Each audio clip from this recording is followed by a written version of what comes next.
আজকের লেকচারে আমরা basic structure of Java program আমরা শিখবো। বলতে পারো এক কথায় যে জাভা প্রোগ্রাম, প্রথম একটা জাভা প্রোগ্রাম নিজের হাতে লিখবো যেটা কিনা হ্যালো ওয়ার্ল্ড প্রোগ্রাম, এবং প্রোগ্রামের স্ট্রাকচারটা আমরা শিখবো যে কিভাবে লিখতে হয়, কোথায় কিভাবে লিখতে হয়, লিখলে কিভাবে কি কাজ হয়, তার একটা বেসিক আউটলেয়ার বলতে পারো, বা আমরা বেসিক আমরা কনসেপ্টটাকে এখান থেকে আমরা গ্র্যাব করব। তো স্ক্রিনে তোমরা দেখতে পাচ্ছ আমি অলরেডি একটা প্রোগ্রাম লিখে রেখেছি যেটা কিনা বলতে পারো হ্যালো ওয়ার্ল্ডে যে কোনো প্রোগ্রামিং ল্যাঙ্গুয়েজ শিখতে গেলে আমরা সবার যে ফার্স্ট প্রোগ্রামটা করি হ্যালো ওয়ার্ল্ড রাইটিং প্রোগ্রাম আমরা শিখি, সেটাই হয়তো আমি স্ক্রিনে লিখে নিয়েছি।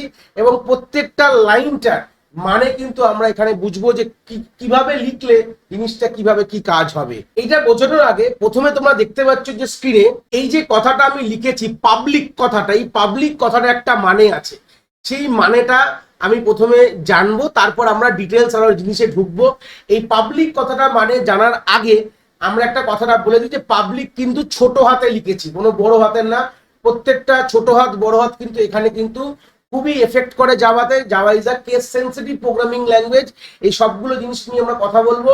এই পাবলিকটা বুঝতে গেলে আমরা একটা জিনিস আমরা বুঝবো এক্ষুনি, যাকে বলে অ্যাক্সেস স্পেসিফায়ার।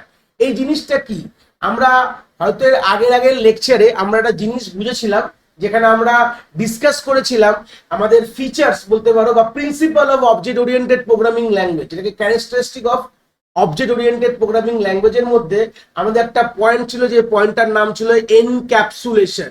এই এনক্যাপসুলেশন কি বলেছিল, ডেটা এবং ফাংশনকে একটা ইউনিটে বাইন্ড করে রাখাটাকে বলা হয় এনক্যাপসুলেশন, যাতে কিনা আউটার ওয়ার্ল্ড যাতে কোনোভাবে তাকে ডাইরেক্টলি অ্যাক্সেস না করতে পারে কোনোভাবে, বা ম্যানিপুলেট না করে দেয়। এটার মানেটা বুঝেছিলাম আমরা। তো সেই সূত্রে দাঁড়িয়ে এই এনক্যাপসুলেশনই আলটিমেটলি কি বলেছিলাম, সিকিউরিটিটাকে ইম্পোজ করে কোনোভাবে। তাহলে উপসের যে সিকিউরিটি ফিচার্সটা ওয়ান কাইন্ড অফ যে সিকিউরিটি ইম্পোজ করছি আমরা প্রোগ্রামিং এ, যাতে কিনা আউটার ওয়ার্ল্ড অ্যাক্সেস না করতে পারে। তো সেই জন্য কিন্তু আমরা এনক্যাপসুলেশনের আইডিয়াটা নিয়েছিলাম, বাট এটা থিওরিটিক্যাল অ্যাসপেক্ট ছিল। মানে থিওরিতে আমরা এনক্যাপসুলেশন ডেফিনেশনে পড়েছিলাম, মানে জাস্ট মুখস্থ করার জন্য এই জিনিসটা জেনেছিলাম, কিন্তু প্র্যাকটিক্যালে এই সিকিউরিটিটাকে ইম্পোজ করার জন্য আমাদেরকে চলে আসে অ্যাক্সেস স্পেসিফায়ার। সেটা যে কোনো প্রোগ্রামিং ল্যাঙ্গুয়েজ যারা উপ সাপোর্ট করে তাদেরকেই, তাদের মধ্যে কিন্তু এই অ্যাক্সেস স্পেসিফায়ার গল্পটা কিন্তু রয়ে গেছে। অ্যাক্সেস স্পেসিফায়ার দিয়ে আমরা কি করি, সিকিউরিটি ইম্পোজ করি আমাদের প্রোগ্রামের। বেসিক আইডিয়াস গুলো বলে দিচ্ছি। তো সেই সূত্রে দাঁড়িয়ে আমাদের তিনটে অ্যাক্সেস স্পেসিফায়ার হয়।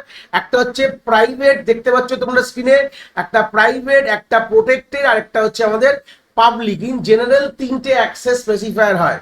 এখানে আমরা এই যে তিনটে অ্যাক্সেস স্পেসিফায়ারের ব্যাপারে কিছু একটু ডিসকাস করবো। যেরকম প্রাইভেট কথাটার মানে কি, নামটা শুনেই বুঝতে পারছো, যেটা প্রাইভেট মানে একদমই তোমার নিজস্ব ব্যাপার, তুমি ছাড়া কেউ অ্যাক্সেস করতে পারবে না। একদম জেনারেল কথা আমরা প্রাইভেট কথাটা এটাই বলি। Private space, private room, private thing আমরা এইভাবে বলে থাকি।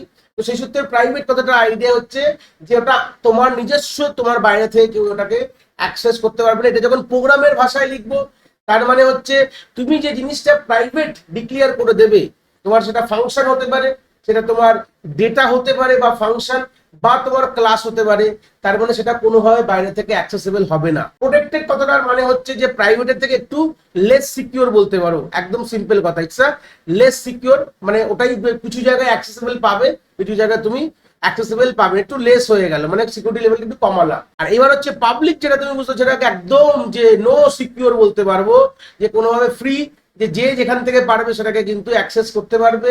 সিম্পল কথা, যেরকম আমাদের পাবলিক ওয়াশরুম, রাস্তায় রাস্তায় লিখতে পারো, পাবলিক টয়লেট রয়েছে।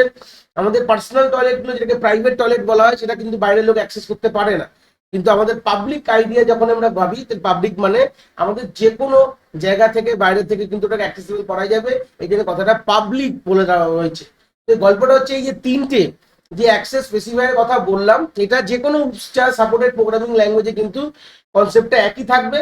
কিন্তু জাভা কিন্তু আরেকটা জিনিস দিয়ে গেছে, আরেকটা এক্সট্রা কনসেপ্ট দিয়ে গেছে। যদি তোমরা প্রাইভেট, প্রোটেক্টেড এবং পাবলিক কথাটা না লেখো, তাহলে সেটাকে বলা হবে ডিফল্ট, বলা হবে DEFAULT, ডিফল্ট অ্যাক্সেস স্পেসিফায়ার। এটা অনলি জাভাতে কিন্তু রয়েছে।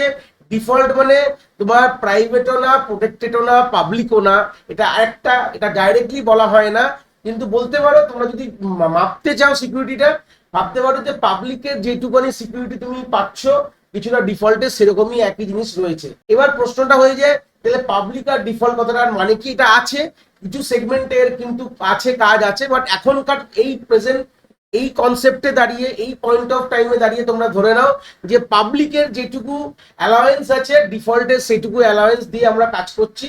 মানে মোটামুটি দুটো একই, মানে যদি তোমরা তিনটে অ্যাক্সেস স্পেসিফায়ার না লেখো, কোনোভাবে মেনশন না করো, ওইটাকে আমরা ডিফল্ট বলে কিন্তু ট্রিট করব। আর ডিফল্টের পাওয়ারটা কিছুটা ধরে নাও পাবলিকের মতনই, কিন্তু অ্যাকচুয়ালি কিছু কিছু সেগমেন্টে ডিফল্টের নিজস্ব পাওয়ার আমরা দেখব পরবর্তীকালে যখন আমরা যাওয়ার অ্যাডভান্স উপস যখন দেখবো, তখন আমরা সেই আইডিয়াস গুলো মোটামুটি আমরা ওখানে দেখবো, সেটা বড় কথা না। বাট এখান থেকে একটা আইডিয়া ক্লিয়ার হয়ে গেল যে আমাদের অ্যাক্সেস স্পেসিফায়ার কিন্তু তিন ধরনের হয়, প্রাইভেট, প্রোটেক্টেড এবং পাবলিক। এবার আমরা প্রোগ্রামে চলে আসলে বুঝতে পারছি এখানে পাবলিক ক্লাস কথাটা লেখার মানে কি আছে, যে ক্লাসটাকে, এই যে ক্লাস যেটা আমি বানালাম, আমরা অলরেডি জানি যে আমাদের উপস কিন্তু আমরা ক্লাস এবং অবজেক্ট দিয়ে ইমপ্লিমেন্ট করি, যেগুলো আমরা বেসিক গুলো অলরেডি এর প্রিভিয়াস লেকচার্স গুলোতে আমরা দেখে এসেছি।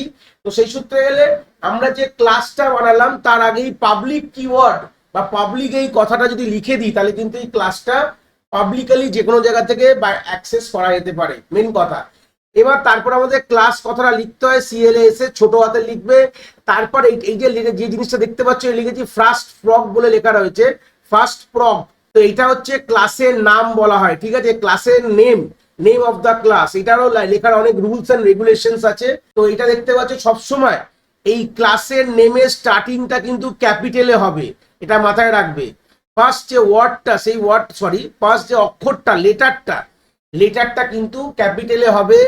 এখানে কোনোভাবে এই ক্লাস, দেখো ফার্স্ট কথা একটা আলাদা ওয়ার্ড আছে, প্রগ, মানে প্রোগ্রামটাকে আমি প্রগ লিখেছি, এই দুটোর কিন্তু দুটো ডিফারেন্ট ওয়ার্ড, এদের মাঝখানে কিন্তু কোনো স্পেস হবে না। মানে তুমি ক্লাস যখন লিখবে তাদের মাঝখানে কোনো স্পেস দিতে পারবে না, খুব ইম্পর্টেন্ট কথা।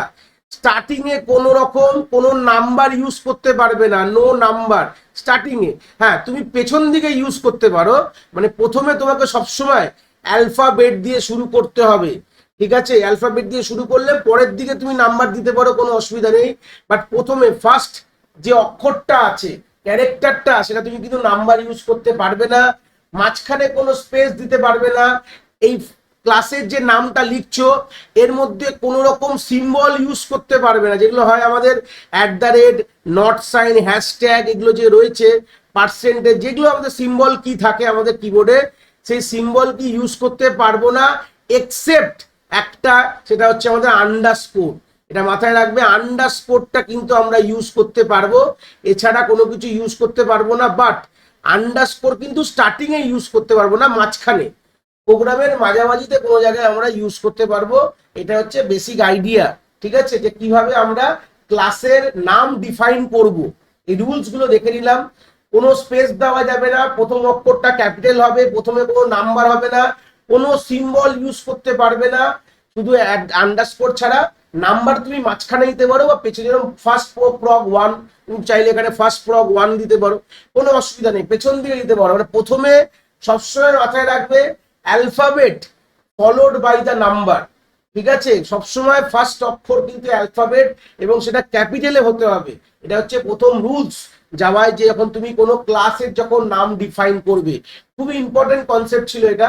এবার আমরা, এটা হচ্ছে তোমার ব্র্যাকেট, এটা হচ্ছে ক্লাসের ব্র্যাকেট, দেখো bracket open, bracket close, second ব্র্যাকেটটাকে বলা হয় বা কার্লি ব্রেসেস বলা হয়। এই ব্রেসেস দিয়ে আমরা কি করি, যে আমরা বাউন্ডেশন ক্রিয়েট করলাম কার, ক্লাসের, মানে এটা ক্লাস শুরু বলতে পারলাম, আর এটা হচ্ছে ক্লাস শেষ। তার মাঝখানে যেটা লিখলাম সেটাকে বলা হয় মেন ফাংশন। যারা বেসিক একটুখানি আইডিয়া আছে, যারা সি পড়েছো বা অন্য অন্য প্রোগ্রামিং ল্যাঙ্গুয়েজ দেখেছো, সেখানে একটা গল্প থাকে যেটা কিনা মেন ফাংশন। প্রত্যেকটা প্রোগ্রামকে যেখান থেকে চলে বা চালানো হয় সেটাকে বলা হয় মেন বলা হয়, ঠিক আছে, মেন ফাংশন বলা হয়। তো জাভা এটা হচ্ছে মেন ফাংশন, যেখানে মেনটাকে আমরা নর্মাল লিখলে হবে না, শুধু সিতে যারা পড়াশোনা করতে তারা ইন্ট বা ভয়েড মেন লিখতে, ঠিক আছে, সিতে যারা পড়াশোনা করেছো ইন্ট ভয়েড মেন বলে লিখলে হয়ে যেত, কিন্তু জাভা এইভাবে লিখলে হবে না। আমাদের যখন মেন ফাংশনটা লিখবো, মেন ফাংশন কিন্তু ক্লাসের মধ্যেই আমাদের লিখতে হয়, ক্লাসের মধ্যেই। এটাই এটা পার্থক্য জাভা এবং C++। কি হয়, বাইরে লিখতে হয় মেন ফাংশন, ক্লাসের বাইরে লিখি, বাট জাভাতে সবসময় আমরা ক্লাসের মধ্যেই আমরা মেন ফাংশন লিখতে হবে। এই জন্য ক্লাসের মধ্যে যখন মেন ফাংশন লিখি এই জন্য আমাদের দুটো কি কথা লিখতে হয়, পাবলিক মোড যেটা অলরেডি জানি, মানে সবাই অ্যাক্সেস করতে পারে, বাইরে থেকে অ্যাক্সেসেবল। তারপর হচ্ছে স্ট্যাটিক। স্ট্যাটিক কথাটার মানে কি, আমি বেসিক যখন আমরা পড়েছিলাম, আমরা যখন অ্যাট্রিবিউট অফ অ্যান অবজেক্ট যখন জিনিসটা পড়েছিলাম তখন আমরা এই কথাটা বলেছিলাম যে আমাদের ক্লাসের মধ্যে নর্মালি কি কি জিনিস হয়, একটা হচ্ছে আমাদের মেম্বার ভ্যারিয়েবল এবং মেম্বার ফাংশন। মেম্বার ভ্যারিয়েবল দু ধরনের হয় বলেছিলাম, একটা হচ্ছে ইনস্টেন্স মানে অবজেক্টের, একটা হচ্ছে স্ট্যাটিক মানে যেটা ক্লাসের। যেরকম মেম্বার ফাংশনও দু ধরনের হয় বলেছিলাম, একটা হচ্ছে যেটা কিনা স্ট্যাটিক মেম্বার ফাংশন, একটা হচ্ছে ইনস্টেন্স বা অবজেক্ট মেম্বার ফাংশন। স্ট্যাটিক কথাটার মানে হচ্ছে এটা অবজেক্টের জন্য আলাদা আলাদা না, প্রত্যেকটি অবজেক্টের না, এটা কিন্তু ক্লাসের। মানে এটা যখনই আমি ইনস্টেন্স কথাটা বলবো, ইনস্টেন্স মেম্বার ফাংশন বা ইনস্টেন্স ভ্যারিয়েবল যদি বলি, তো সেই জায়গায় একটা কথা মাথায় রাখবে যে সেটা অবজেক্ট টু অবজেক্ট ভ্যারি করে, কিন্তু যেগুলো স্ট্যাটিক সেগুলো ভ্যারি করে না। এই জন্য একটা কথাটা বলছে যে মেন ফাংশন কিন্তু স্ট্যাটিক। এর মানে হচ্ছে যেটা অবজেক্ট টু অবজেক্ট ভ্যারি করবে না, এটা কিন্তু কোনো অবজেক্টের পার্সোনালিটি না, কোনো অবজেক্টের পার্সোনাল না, এটা কিন্তু ক্লাসের প্রপার্টি বলতে পারো। তো সেই সূত্রে একটা স্ট্যাটিক কিওয়ার্ডটা ইউজ করা হয়। তারপর হচ্ছে ভয়েড। ভয়েড আমরা জানি যে কোনো ফাংশনের, আমি জাস্ট একটা আইডিয়া দিচ্ছি, পরবর্তীকালে ফাংশন নিয়ে ডিটেলস কথা বলবো। যে কোনো ফাংশন দু ধরনের কনসেপ্টের জিনিস দেয়। তো একটা হতে পারে যে তোমার কি রিটার্ন করছে সেটা বলে দিচ্ছে, আর একটা হচ্ছে ভয়েড। ভয়েড মানে নো রিটার্ন, মানে এই ফাংশনটা কোনো কিছু রিটার্ন করছে না, ভয়েডের কথাটার মানে হচ্ছে। ঠিক আছে। আর মেন তো ফাংশনটার নাম তোমরা অলরেডি জানো, মেন ফাংশন বলা হয়। মেন কথাটার মানে হচ্ছে ফাংশনের নেম অফ দ্য ফাংশন। তাহলে পাবলিক কেন লিখছি, এইটুখানি কনসেপ্ট যে পাবলিক লিখছি যে আমরা যাতে বাইরে থেকে অ্যাক্সেস করছি। স্ট্যাটিক মানে এটা ক্লাসের প্রপার্টি, এটা কিন্তু কোনো পার্সোনালি অবজেক্টের না। ভয়েড কথাটার মানে হচ্ছে যে নো রিটার্ন, কোনো রিটার্ন করবে না। আমি তলায় তলায় লিখেছি নো রিটার্ন। পাবলিক মানে এভরিওয়ান অ্যাক্সেস করতে পারবে। স্ট্যাটিক কথাটার মানে হচ্ছে ক্লাস প্রপার্টি, এটা কোনো পার্সোনাল না, কোনো অবজেক্টের জন্য না। আর এখানে হচ্ছে স্ট্রিং আর্গ, এই কথাটা যে ব্র্যাকেটের মধ্যে লিখেছো, স্ট্রিং হচ্ছে one kind of data type, পরবর্তীকালে দেখবো। আর আর্গস হচ্ছে একটা অ্যারে। ঠিক আছে। এখানে মানেটা কি, এটা কেন আমরা ইনিশিয়াল বিগিনিং আমরা লিখেছি, পরবর্তীকালে ডিটেলসে দেখবো কথাটা যখন আমরা অ্যারে ফ্যারে দেখবো। এটার মানে হচ্ছে এটা কমান্ড লাইন ইনপুটের জন্য ব্যবহার করা হয়। কি বললাম, কমান্ড লাইন ইনপুটের জন্য। তো আমরা যেহেতু এই মোমেন্ট অফ টাইমে কমান্ড লাইন ইনপুট নিয়ে কথা বলছি না, তো কমান্ড লাইন ইনপুট যখন আমরা কমান্ড প্রমে প্রোগ্রাম চালাই, তখন যদি প্রোগ্রাম চালানোর আগে যদি ইনপুট নিতে হয়, তখন আমরা এই কমান্ড লাইন ইনপুটের সাহায্যে প্রোগ্রামিং করতে পারি। তো যেহেতু আমরা এখন এই জিনিসটা নিয়ে বেশি মাথা ব্যথা নেই, আমরা পরবর্তীকালে দেখবো। যে সেটা বলে দিলাম যে সিনট্যাক্স তোমাকে যখন লিখতে হবে, তোমাকে এগুলোকে ফলো করে চলতে হবে। বা বলতে পারো তুমি ব্লাইন্ডলি জিনিসটাকে মাথায় রেখে দাও যে এই স্ট্রাকচারে না পেলে কিন্তু আমার প্রোগ্রাম চলবে না, মানে এই কথাগুলো তোমাদের লিখতেই হবে। তো পাবলিক ক্লাস, ক্লাসের নাম দেবে, ব্র্যাকেট ওপেন করে ভেতরে গিয়ে কি লিখবে, আমরা আমাদের যে মেন ফাংশন লেখার জন্য পাবলিক স্ট্যাটিক ভয়েড মেন, ব্র্যাকেটের মধ্যে স্ট্রিং আপ লিখে তারপর তোমরা মেনের আবার সেই ব্র্যাকেট তৈরি করবে। এটা মেনের বাউন্ডারি বলতে পারো, this is the boundary of main function. ঠিক আছে। তো এর মাঝখানে তোমাকে যাবতীয় যা কোড লিখতে হবে, তুমি যাই কোড শিখবে এই মেন এর মধ্যে আপাতত তুমি লেখা শিখবে। তারপরে যখন আমরা জাভার উপস দেখবো, উপস আমরা ইমপ্লিমেন্ট করবো জাভা দিয়ে, তখন আমরা দেখবো কি করে মেনের বাইরে কোড লিখতে হয়। আর ক্লাসের মধ্যে কখনো কিন্তু ক্লাসের বাইরে কোড লেখা যায় না। আইডিয়াগুলো এই ভিডিওতে ক্লিয়ার করে দিচ্ছি। আমরা যখন পরবর্তীকালে যখন দেখবো, যখন আমরা উপসটাকে ইমপ্লিমেন্ট করবো জাভা দিয়ে, তখন দেখবো ক্লাসের মধ্যে, হ্যাঁ, এবং মেনের বাইরে, মানে আমাদের এইটুকু এরিয়াটা, এই যে এরিয়াটা আমি এখানে ব্লক করে দিচ্ছি, এই জায়গাটা কি করে কোড লিখতে হয়, এটা কিন্তু আমরা উপসের ফিচারে শিখবো। মেনের বাইরে ক্লাসের মধ্যে কি করে কোড লিখতে হয়। যাই হোক, এখন আমরা মেনের মধ্যেই পুরো লেকচার সিরিজ আমরা মেনের মধ্যে দেখবো, যেহেতু তোমাদের সিলেবাসে অনলি মেনের মধ্যে কি করে কোড লিখতে হয় সেটাই কিন্তু মোটামুটি একটু আইডিয়া আছে। এবং যখন আমাদের কিছুটা পোর্শন আছে যেখানে আমরা এই মেনের বাইরেও লিখবো, শেষে গিয়ে চিন্তার বিষয় নেই। এখন যেটুকু আমরা দেখে নিই যে ভেতরে আমরা কি লিখেছি, যেটা লিখেছি সিস্টেম ডট আউট ডট প্রিন্টএলএন ব্র্যাকেটের মধ্যে হ্যালো ওয়ার্ল্ড। তো হ্যালো ওয়ার্ল্ড এই যে লাইনটা লিখেছে এটাকে বলা হয় আউটপুট স্টেটমেন্ট ইন জাভা বলা হয়। কি বললাম, আউটপুট স্টেটমেন্ট। এইটা লিখলে এই সিস্টেম, এসটা বড় হাতের আছে, ভালো করে ক্লিয়ার করে নাও, শেষটা বড় হাতে, সিস্টেম ডট আউট ডট প্রিন্টএলএন। তো এই প্রিন্টএলএন এর পর ব্র্যাকেটের মধ্যে তোমরা ডবল কোটসের, বা আমরা আরেকটা ভাবেও দেখবো ডবল কোট ছাড়াও কি করে প্রিন্ট করা যায়, বাট এখন ডবল কোটসটা দেখে নাও। ডবল কোটসের মধ্যে যা লিখবে সেটা আমরা হুবাহু আউটপুট স্ক্রিনে তোমরা কিন্তু দেখতে পাবে। সিস্টেম ডট আউট ডট প্রিন্টএলএন, এই কথাটা দিয়ে আমরা কি করতে পারি, এই কথাটা দিয়ে আমরা আউটপুট জেনারেট করতে পারি। মানে প্রোগ্রামে এই কথাটা লিখলে আমার কিন্তু আউটপুট স্ক্রিনে যা দেবো সেটা আমার আউটপুট স্ক্রিনে চলে যাবে। বুঝতে পেরেছো? সিস্টেম ডট আউট ডট প্রিন্টএলএন কথাটা লিখলে আমরা যেটা আমরা ওর ব্র্যাকেটের মধ্যে লিখবো, লিখে লাস্টে সেমিকোলন মাথায় রাখতে হবে। এখানে কিন্তু আমরা এটাকে বলা হয়, আমরা সেমিকোলন বলা হয়। তো এই সেমিকোলন না দিলে কিন্তু এই লাইনটাকে টার্মিনেট হবে না। কোথায় কিরকম সেমিকোলন দিতে হবে যত আমরা আগে যাব আমরা জিনিসটা দেখবো। তো সেই সূত্রে গেলে সিস্টেম ডট আউট ডট প্রিন্টএলএন এর ব্র্যাকেটের মধ্যে আমরা যা লিখলাম সেটা কিন্তু মোটামুটি চলে গেল। এটাকে বলে আউটপুট স্টেটমেন্ট।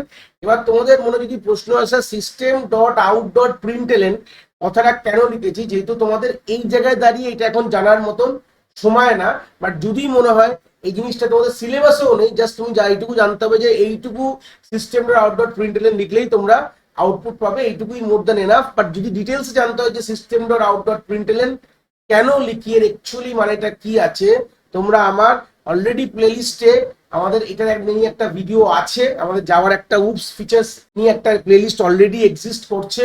তোমরা চাইলে ওখানে গিয়ে কনসেপ্টটাকে গ্র্যাপ আপ করতে পারো। তাও তোমাদের একবার আমি দেখিয়ে দিই স্ক্রিনে। এই যে ভিডিও দেখতে পাচ্ছ তোমরা স্ক্রিনে, why we write system dot out dot প্রিন্টএলএন in Java এবং তার অল্টারনেট অ্যাপ্রোচ কি, এগুলো কলেজ লেভেল জায়গায় তোমাদের লাগবে, স্কুল লেভেল জায়গাটা তোমাদের লাগবে না। তো সেই সূত্রে দাঁড়িয়ে তোমরা চাইলে যদি জানতে আরো মনে হয় তোমরা এই ভিডিওটা রেফার করতে পারো, গিয়ে জিনিসটা দেখতে পারো যেখানে এই গল্পটা কি বলেছে। তো সেই সূত্রে আমরা মোটামুটি একটা আইডিয়া পেয়ে গেছি যে কিভাবে আমরা ফার্স্ট প্রোগ্রাম লিখবো। আমরা এর পরের লেকচারে আমরা এইটাকেই প্র্যাকটিক্যালি ব্লুজে দিয়ে রান করে যা দেখবো যে ব্লুজেতে সাথে কিভাবে কাজ করতে হয়। এই সেম কোডটাকে আমরা পরের লেকচারে ব্লুজে দিয়ে ব্লুজের মধ্যে এটাকে চালিয়ে আমরা দেখবো যে কিভাবে রান করবে এবং স্টেপ বাই স্টেপ ব্লুজেতে কিভাবে কোডিং করতে, এগুলো সব কিন্তু আমরা এর পরের লেকচারে কনসেপ্টগুলোকে আস্তে আস্তে ক্লিয়ার করবো। তো এই ছিল আমাদের বেসিক স্ট্রাকচারের কনসেপ্টটা অফ দ্য জাভা প্রোগ্রাম। আশা করি তোমরা কনসেপ্টটা খুব ভালো করে এখান থেকে বুঝতে পেরেছো। যদি ভিডিওটা ভালো লেগে থাকে অবভিয়াসলি একটি লাইক করো, আর বন্ধু বান্ধবের সাথে শেয়ারও করো যাদের সত্যিই দরকার এরকম ভিডিওর।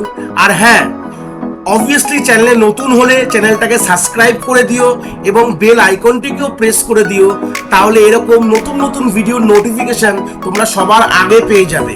তোমাদের এক একটি লাইকে আমি অনেকটি মোটিভেশন পাই, আমি ফিউচারে এরকম ভিডিও আরো তোমাদের যেগুলো দরকার আমি অবভিয়াসলি নিয়ে আসার প্রচেষ্টা রাখি। তোমাদের যদি কোথাও কোনো ডাউটস হয় তাহলে ভিডিওর কমেন্ট সেকশনে অবভিয়াসলি আমাদের জানাতে পারো, আমি সেইগুলোর সমাধান অবভিয়াসলি করার চেষ্টা করব।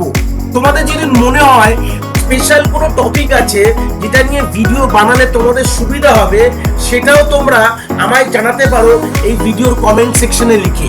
অবভিয়াসলি চেষ্টা করব ফিউচারে সেই টপিকগুলোকে নিয়ে ভিডিও বানানোর কথা। সবাই ভালো থেকো, আর হ্যাঁ, আবার দেখা হচ্ছে নতুন একটি ভিডিওর সাথে।